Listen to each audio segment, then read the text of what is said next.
Hello, and welcome to tonight's Artist Lecture. This event is in conjunction with the Fiber and Textile Art Exhibition, Threads Laid Bare, at Drake University's Anderson Gallery. I'm curator Emily Newman. Before we begin, I would like to acknowledge the Iowa Arts Council with funding from the National Endowment of the Arts for their support of this exhibition and its programming. I would also like to acknowledge that the land upon which the Anderson Gallery at Drake University sits is the traditional, ancestral, and unceded land of the Iowa tribe of Kansas and Nebraska, the Iowa tribe of Oklahoma, and the Meskwaki Nation of the Sac and Fox tribe of the Mississippi. I would also like to thank Lydia White, Anderson Gallery student worker, and Julia Franklin, Anderson Gallery manager, for their support.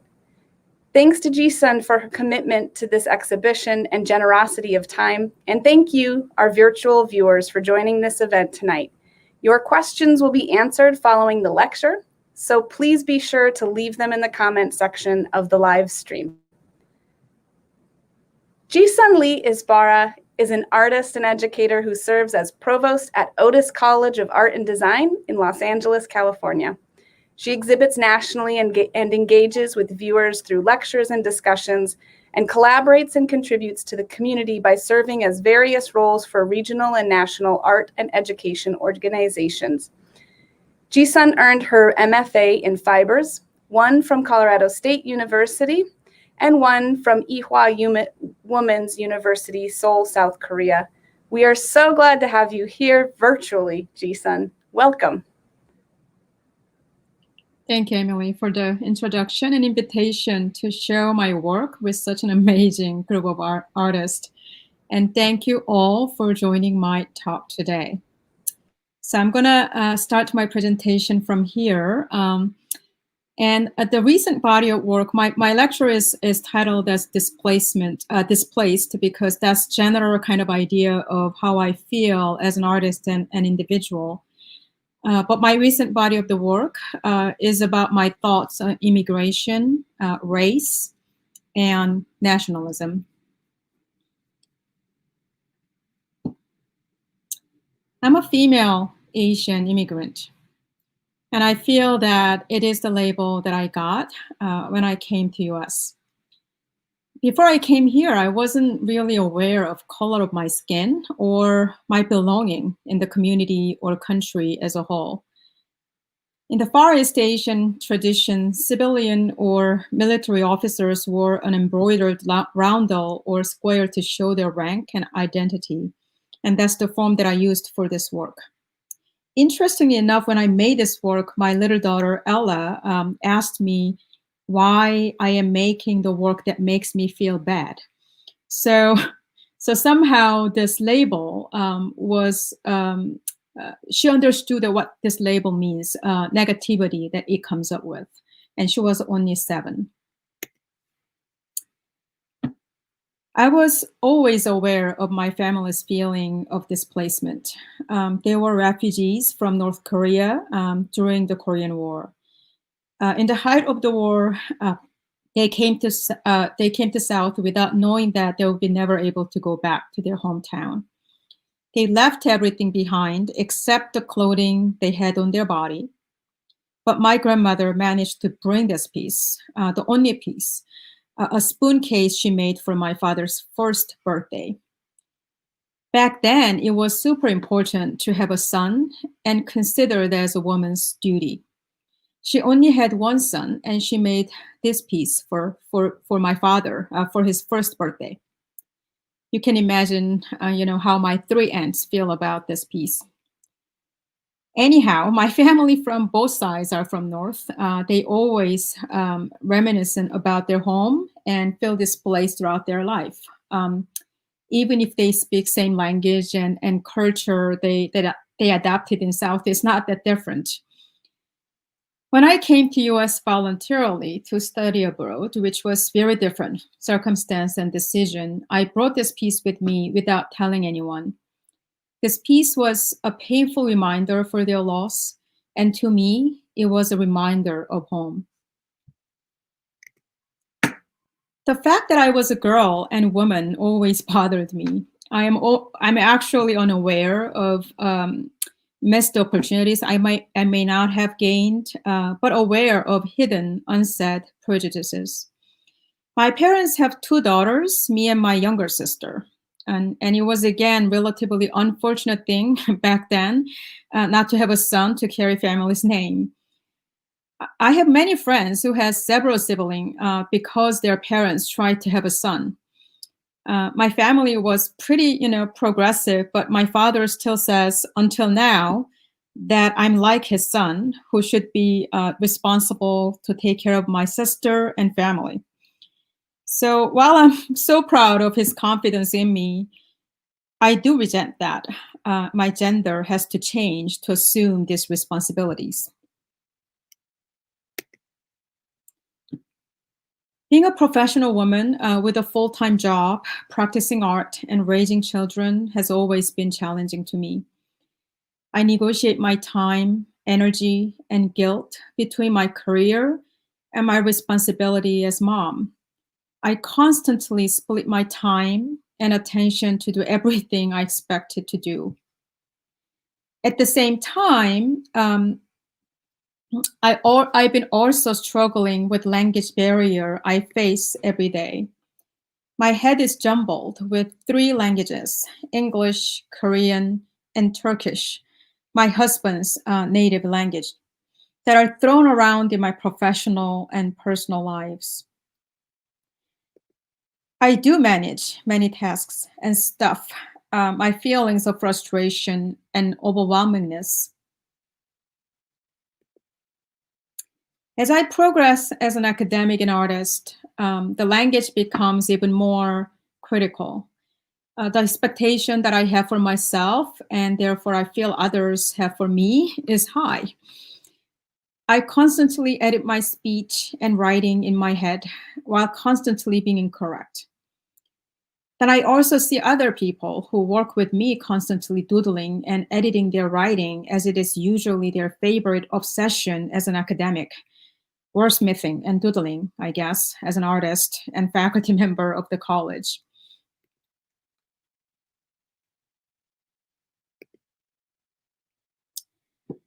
I usually calm myself down by tackling the work that takes so much time and long time, labor and precision. Like this one that is composed of 365 hand-sewn boxes and strings. While they represent time and recording, it is also very counterproductive of what I'm trying to achieve as an individual, being efficient and fast and multitasking. I wish to be efficient, but do a lot of stuff that choose the most time-consuming activity. It's like my obsession in many ways.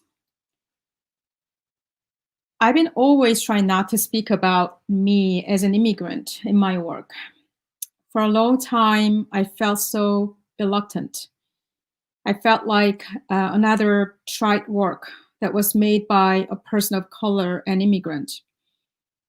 Then I could not push it out of my way any longer because the language was always one of the things that I spoke about in my work, um, which always reminded me of my barriers. And one day it just came to me that I have to tackle sort of demon that I have in my mind, and also that keeps coming back to me and to my studio. So I made this work called Top 10 Books to Read Before You Die. Um, this was the first work that I felt vulnerable by putting it out in public, but also felt most satisfied by doing so.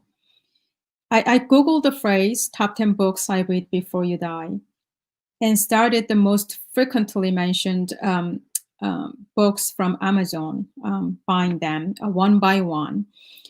Then I started to read it and stitch over the words that I can understand right away. I've also made a book ribbon and placed in the page whenever I was interrupted because my kid's calling for help. Whenever I stitch the words, it also stitched the random words on the back side of the page, which then it got, increasingly difficult to read. By the time I finished the books, I could not even close the books because of stitches and ribbons. Especially the Moby Dick that you are seeing on the right, which I hated to read. I hated to read that book in Korean, and I hated to read that book in English. I actually read all of these 10 books when I was a teenager in Korea as homework, of course, in Korean version. And at the time, I tried to really understand the culture and religious kind of connotation and history behind these books, which I couldn't really understand other than intellectually engaging with it. Now I lived in US for about 20 years, and by this time that I made this work, it was probably about 16, 17 years. I had better understanding of the culture and historical context behind it. So it was really interesting to read these books in English. At the same time, I also had a lot of words that I couldn't really understand on top of my head. And all those words were masked and redacted per se by stitching. And I had put this work out there to the audience for them to understand in some way what language barrier looks like, but also what, sort of multitasking as a woman who has a full-time job had to tackle just simply reading a book, and how many times I have to be interrupted by doing so. And from there, I started to explore and demonstrate my discomfort with the language and my language barrier per se, and also me as an immigrant more publicly, like this work. As an academic, and working for the college for a long time, I would go to those conferences every year. And whenever I go there, there is always this kind of trendy words or topics and themes that will kind of, floating around every year. One time I went to College Arts Association conference, and I sat there and then wrote down all the words that were spoken out by the presenters. And there were about 517 words that I put down. I came home and stitched them and then masked them with wax and other materials. I felt like those were so ambiguous words, hard to define, but we are so tightly kind of attached to express our feelings and our intellectualism, which I thought was really interesting, that was said over and over again by same but many presenters in the conference.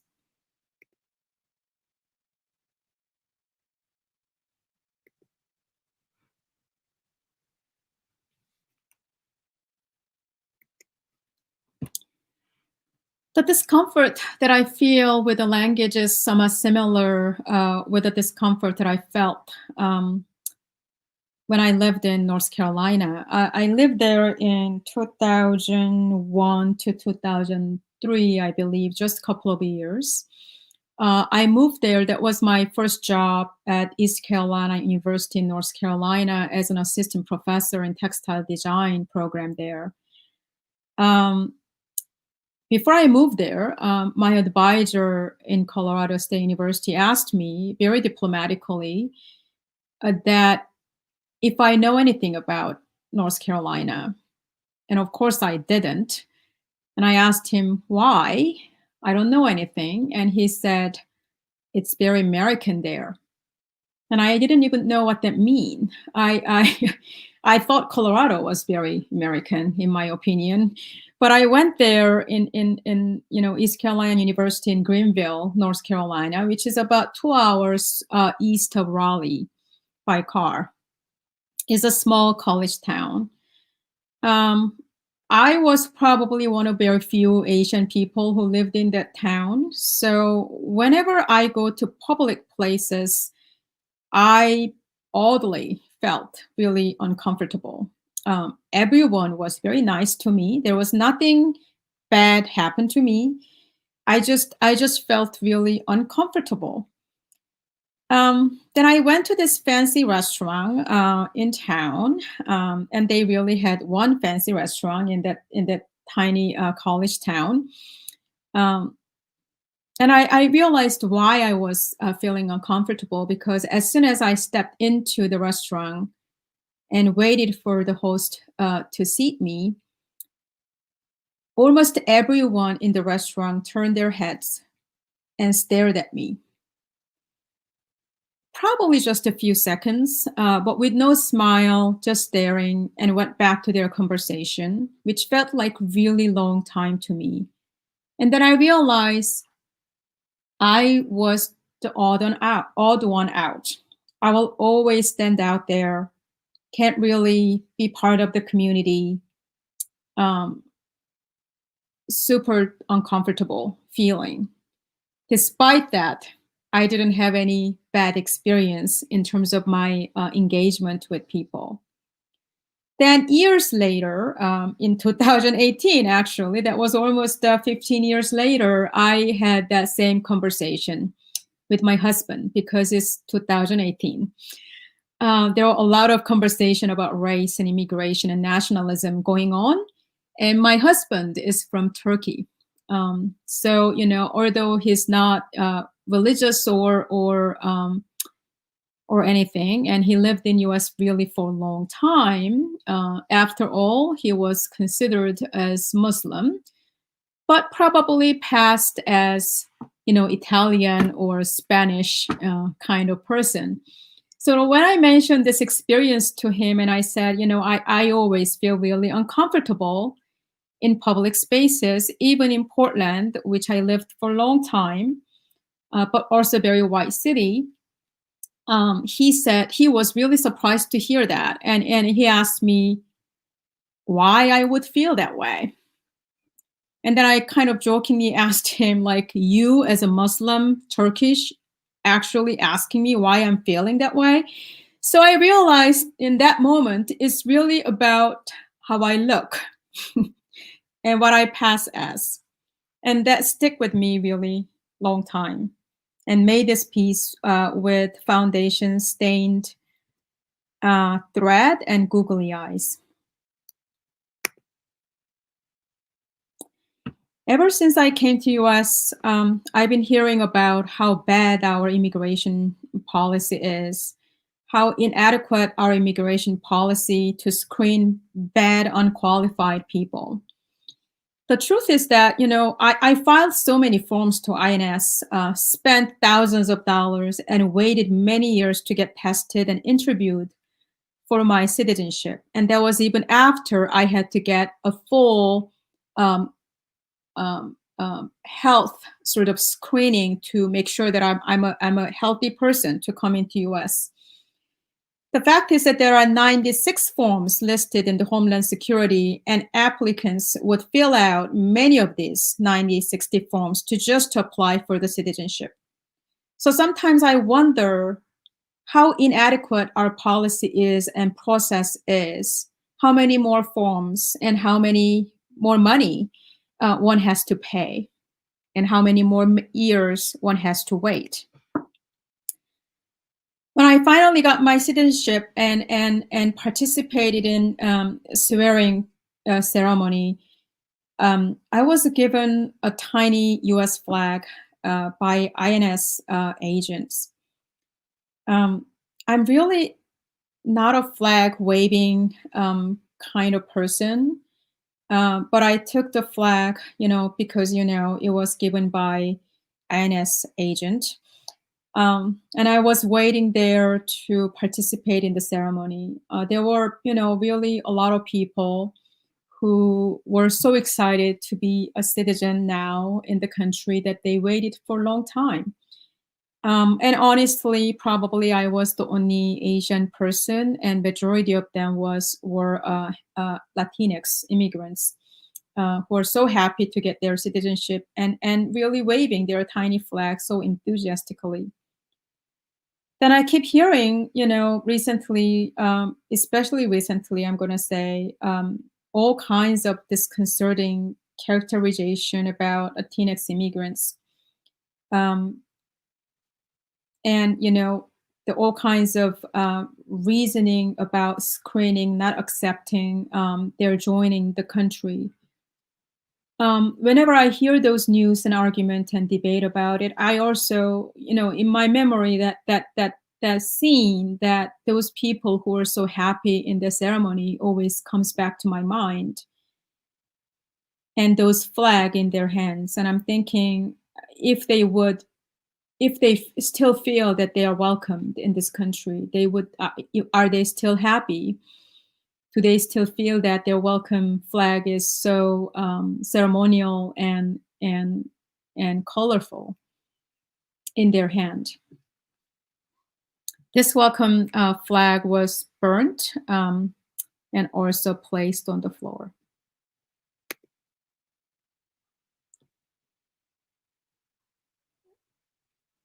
That, I think, is the always difficult kind of issues that we think about. How do I know that I'm worth it?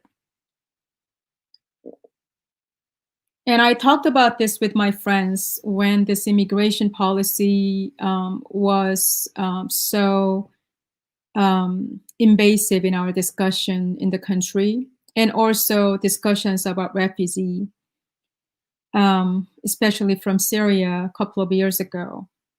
And when I took it really personally, my friends asked me why I'm taking it so personally. They're not talking about you, they're talking about other people. And I'm thinking that, how do I know that they're talking about other people, but not me? How do I know that they know who's worth it and not worth it?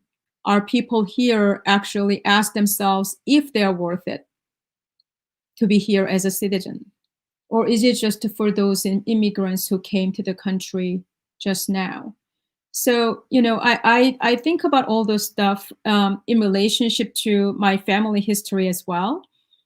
Because as I said before, my family was refugees. They were actually saved by American Navy in 1950, especially my father's family.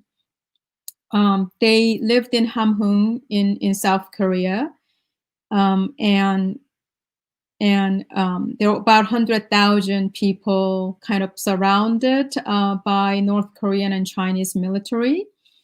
And at the time, American Navy basically decided that they're gonna let go of their, arms and other equipment, and actually bring people to South. And that's how my father came to South, to a small island in the South, actually. At the time, my father said that, they didn't know that they're not gonna able to go back to Korea. So my grandmother made a pickled vegetable and put it under the ground. And she told him that it's going to be perfect by the time they come home. And that was it. They were never able to go back home. And that feeling of displacement lived with them forever in South. Despite that, the North and South was not really separate country, up until then. For thousands of years they were, it was united country, and it was just separated by U.S. and Soviet Union at the time. So the impact of that kind of ideology that was spoken, that was given politically to create that kind of influence to personal life is amazing. And Korea somehow made amazing transformation from that point to now in our modern kind of society. But then a couple of years ago, when Syrian refugees showed up to Korean island, one of the small island that actually do not require the visa, so about 500 of them showed up to an island. And there were a lot of huge debate about, not to basically accept these refugees because they're all criminals and rapists, which was a so similar discussion and news that I heard in this country, which really hit me hard in many different aspects. I grew up in a country, I often jokingly said, but it's true that I grew up in the country under a couple of different dictatorship. I was born under dictatorship, and then up until I left Korea, it always went through, a couple of different governments of dictatorship. Every time that dictatorship changes, they always come in with amazing ideas and slogan that is so hard to ignore, because it's going to advance the country forward. It's going to help people to get rich. It's going to get rid of poverty. It's going to educate women. It's going to do a lot of good things that we want it to do. But then it will also silence other people who might want to share different ideas about how we should move forward, or what they think is important. And I feel like every time that happens, they always seem to wear these armbands that has some kind of slogan or phrase on it. And then they would move forward with that slogan, which is, I always say, dictatorship with such a conviction would rule people, either directly or indirectly. And it will set the tone and then also change how we live, which I feel I see here recently.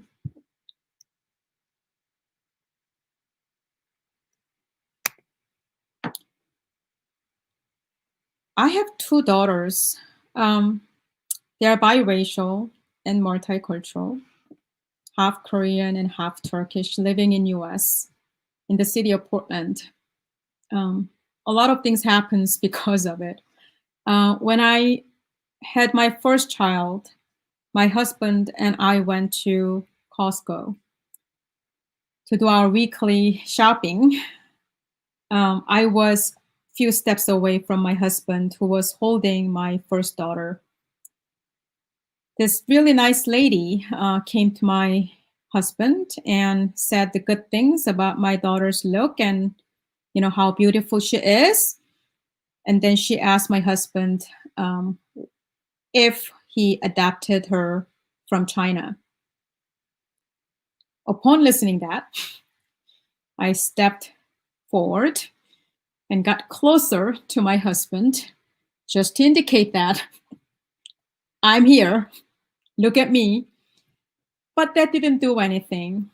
And I didn't say anything, because engaging in such conversation, I feel, would not change anything. There are those like small moments that kind of pause me, that kind of keep me in my thoughts and think about where I am, what I'm supposed to do, what I should say, what I should not say. Like I said, I have two daughters, biracial and multicultural. My younger daughter, although this is nothing to do with her heritage, is a professional tantrum thrower. She would give a fine 45 minutes loud full body performance that totally frustrates me. She's now 9, and she still sometimes gives a tantrum, occasionally. Then, just like a good mother I supposed to be, I would tell her, use your words. Use your words. Do not throw a tantrum. Use your words. But at the same time, I know that she does not have an adequate language to channel her feelings. I'm trying to find my words to say what I want to say and what I feel. And I know she is too. So until then, I'm stitching the phrase slowly in most labor-intensive way that will hold me back from throwing tantrum. I'm going to show the work from the beginning one more time so you can take it in and then I will answer some questions.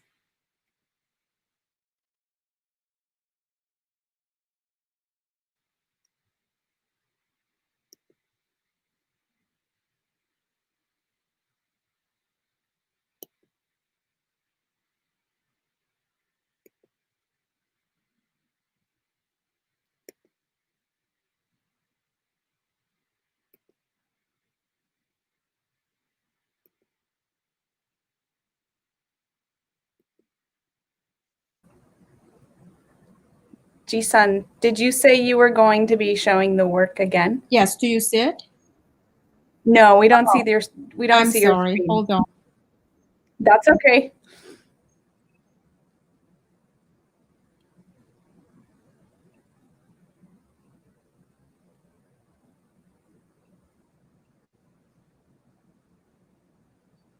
How about now? Thank you. Great. Yes.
Thank you. I think that was great to sort of see everything again. I think as we wait, sometimes we have a little bit of a lag in our live stream, but I wanted to, I have one question, but I also have just maybe a comment that maybe we can talk about too, but maybe I'll ask my question first, and that is, you talk about this sort of family possession of the spoon holder that your grandmother embroidered. Growing up, like, was embroidery something that you did as a child? Were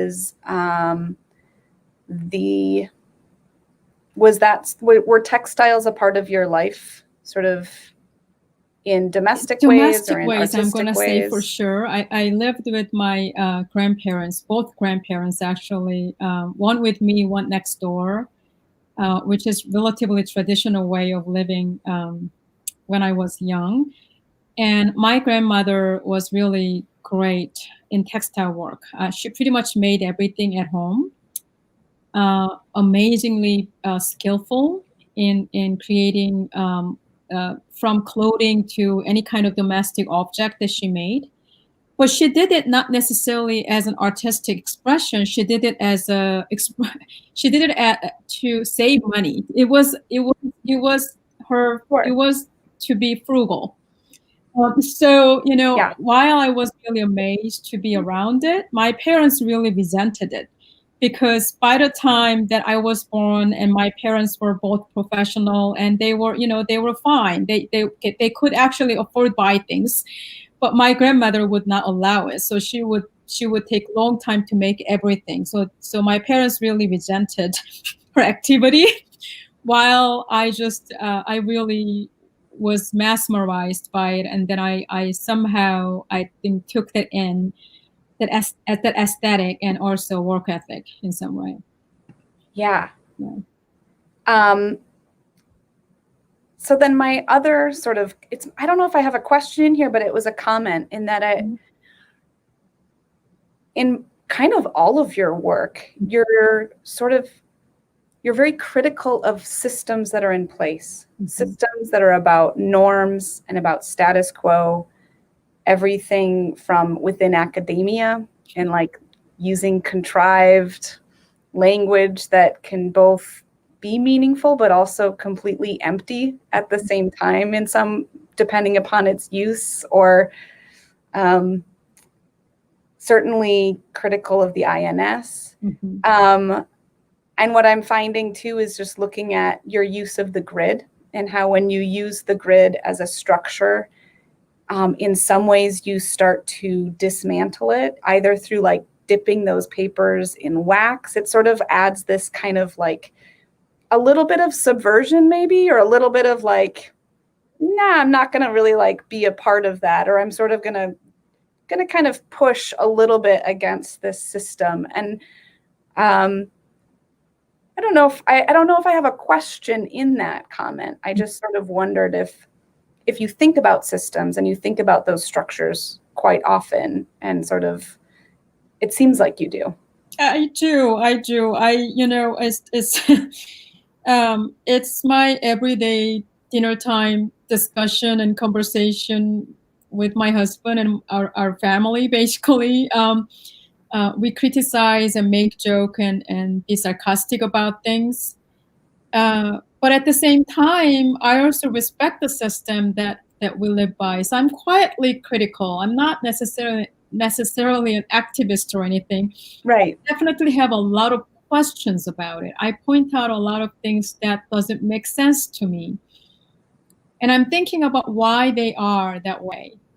So I don't necessarily have straightforward answers about what I'm thinking, what I'm questioning, but I'm definitely thinking a lot about it dimensionally, I guess. About system, about structure, about things. At the same time, I'm also interested in order and disorder. So, when I'm trying to make something so orderly, I'm also so much interested in mess things up a little bit. And I'm also trying to be so precise, but also tactile and messy in a way. So those are very quiet, sort of subtle, I guess, movement that I'm making in my work. Yeah. No, I think it's really visible. But I think it's interesting that these run into this idea of being critical of those things, runs from something that's so sort of maybe political, but also sort of like in other aspects of your life. It's sort of not just held to like the political thing or just the immigration thing. It's sort of like you're putting it kind of everywhere. And I think that's really, really interesting. Lydia has a question about your top 10 books to read before you die. I wouldn't say that I had the intention of it, because before I made this work, my work was never easy to grab and pick up kind of object.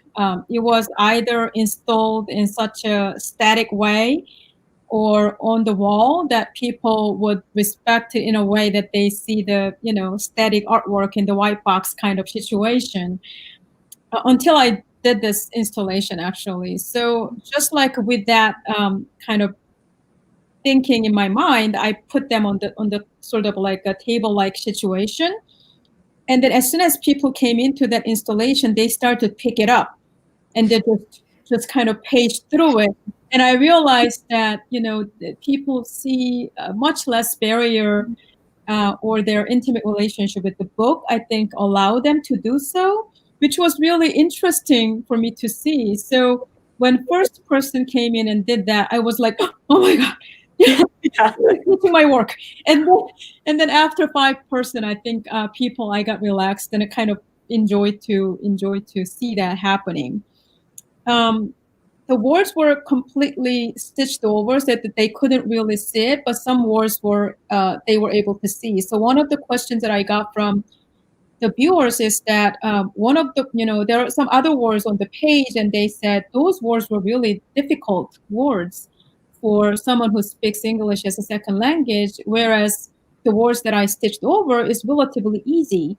So what happened? And I said, well, because I didn't learn English conversationally. I learned it academically. I learned it by studying grammar and taking TOEFL and GRE test. So the words that I learned was not necessarily those idioms and domestic or conversational kind of English. It was more professional academic English. So there was a difference as well that people thought was really odd. That's wonderful. I bet people trying to sort of think through or like deal with those assumptions was probably such a great experience for so many of them in terms of understanding a sort of more personalized immigrant experience, right? In that the things that they would have assumed are not true, right? I think that's wonderful.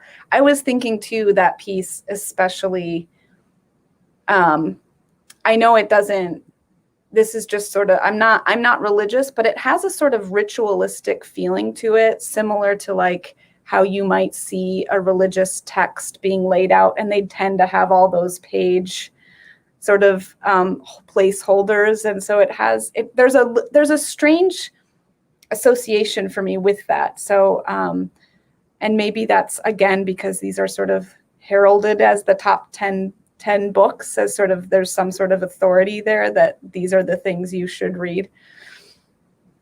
Yeah. I'm actually at the time, the what is that? The 50, is it 50 Shades of Grey? Is that what it was? Oh yeah.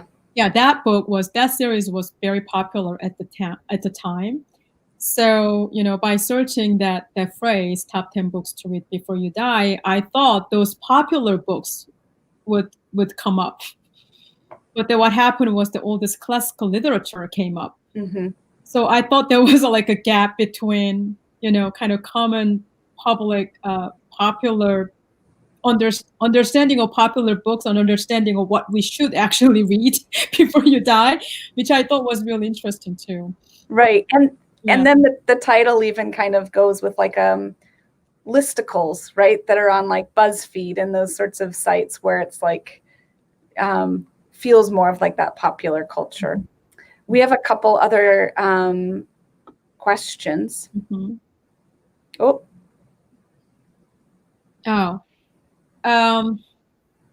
No, those 365 boxes, they don't contain anything, and that was really the point in some way, because that was the time that I still had 2 young kids. I think I just maybe had my second child. My older child was about 7 years old. I had a full-time job. I was practicing really actively. I felt always really overwhelmed with all kinds of work that I do, and then feel that nothing really substantive come out of it, or at least that's how I feel about it. I'm always busy, but it doesn't feel like I'm actually creating anything that I can be proud of, or so that's kind of my way of sort of engaging with that time and that feeling. So it took me about 10 months to make that installation. I stitched everything by hand, so it slowed everything down to make that 360 boxes, and it was empty, and only thing that was going down to those boxes were strings that had knotted kind of forms on it. And that idea came from the Latin American sort of culture. There's a ancient culture that they record the time and history by knotting the string and then storing them. Wonderful. Another question. Sorry, hold on. Yeah. Hello, sweetie. So, oh, I haven't seen you for a while. Oh, she's okay. Oh, you know her. We went to the same school. Oh, okay. Oh, that's wonderful. What do you suggest to artists seeking advice on how to extend their work or perhaps consider traditional approaches? I don't know what I can actually advise to other people, but the one of the things that I actually think the most important in practicing artist, or something that I share with my students per se, is the curiosity. You know, if they're curious about their own thinking, but their own thoughts about the world, what is happening with me, what is happening with other people, what is happening with the thing that you see, the thing that you use. I really encourage everyone to be super curious about their environment and themselves. And that's, I think, what I went through as a person as well. I also want to be honest about myself. It took some time for me to be that way. Like I said in the presentation, I spent so much time not to make a work about myself. Or myself as an immigrant per se, or to show my vulnerability, although that's how I felt. It took me some time to get there because it was hard for me to be honest about my feelings with the public, and especially talk like this. I try really hard to avoid not to talk about my piece in this way up until a few years back, because, you know, it was somewhat vulnerable experience for me to talk about my status in this country with other people, how I feel about system and structure. I'm still uncomfortable, but that's who I am. So I started to go there, I guess. Yeah, I would assume it takes kind of a lot of courage to sort of bring forward not only your personal experience, but then your personal experience within this other culture and sharing it within this culture, and then asking for not necessarily a response, but hoping that that response isn't something that's antagonistic or something like that. Yeah.